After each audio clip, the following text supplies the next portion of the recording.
Jack and the Beanstalk. Once upon a time, in a small village, there lived a poor widow and her son Jack. They were so poor that they often went to bed hungry. Their only source of income was a cow named Milky White. But one day, Milky White stopped giving milk. Jack's mother decided that they had no choice but to sell the cow. She sent Jack to the market with strict instructions to get a good price for Milky White. On his way to the market, Jack met an old man who offered him 5 magic beans in exchange for the cow. The man promised that the beans would bring great fortune. Jack, intrigued by the idea of magic, made the trade. When he returned home and showed his mother the beans, she was furious. She scolded Jack for being so foolish and threw the beans out the window. She sent Jack to bed without supper. The next morning, Jack awoke to find that a gigantic beanstalk had grown overnight, reaching high into the clouds. Eager to see where it led, Jack began to climb the beanstalk. He climbed higher and higher until he reached the top, where he found a vast land above the clouds. In the distance, he saw a huge castle. Jack made his way to the castle and knocked on the door. A giantess opened the door and looked down at him. Jack, who was very hungry from his long climb, asked for something to eat. The giantess took pity on him and invited him inside. She gave him some bread and milk, but warned him that her husband, a fearsome giant, would soon return and might eat him. Just as Jack finished his milk, the ground began to shake, and the giant's voice boomed. Fee, fee, fo, fum. I smell the blood of an Englishman. Be he alive or be he dead, I'll grind his bones to make my bread. Terrified, Jack hid in a cupboard. The giant entered the kitchen and asked his wife what she was cooking. She assured him that there was nothing unusual and set a large meal before him. After eating, the giant took out a sack of gold coins and began to count them. Soon he fell asleep.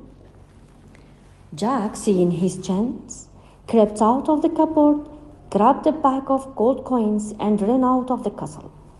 He climbed down the beanstalk as fast as he could and returned home to his mother. She was overjoyed with the gold, and they used it to buy food and other necessities. However, it was not long before the gold ran out, and Jack decided to climb the beanstalk again. On his second trip up the beanstalk, Jack once again knocked on the castle door, and the giantess let him in. He asked for food, and she fed him, but warned him again about her husband. Jack hid in the cupboard when he heard the giant's booming footsteps. The giant entered, sniffed the air, and shouted, Fee, fee, fo, fum. I smell the blood of an Englishman. Be he alive or be he dead, I'll grind his bones to make my bread. The giantess calmed him down, and he sat to eat. After his meal, the giant brought out a hen that laid golden eggs. He commanded the hen to lay an egg, and it did. Soon after, the giant fell asleep. Jack sneaked out of his hiding place, grabbed the hen, and rushed down the beanstalk. With the hen that laid golden eggs, Jack and his mother were well off once more. But Jack's curiosity got the better of him, and he decided to make one last trip up the beanstalk. On his third visit, Jack again sought food and shelter from the giants. As before, he hid when the giant returned. The giant bellowed, Fee, fee, fo, fum. I smell the blood of an Englishman. Be he alive or be he dead, I'll grind his bones to make my bread. The giantess placated him, and the giant sat down to eat. After his meal, he brought out a magical harp that played beautiful music on its own. As the harp played, the giant fell asleep. Jack saw his opportunity and seized the harp. However, as he tried to leave, the harp cried out, "Master, master!" The giant woke and chased Jack out of the castle. Jack ran to the beanstalk and clopped down as fast as he could, with the giant in hot pursuit.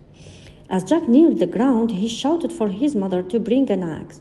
Together, they shot down the beanstalk. The giant fell from the sky and crashed to the ground, never to be seen again. With the magic harp and the hand that laid golden eggs, Jack and his mother lived in comfort and happiness for the rest of their lives. And so they lived happily ever after.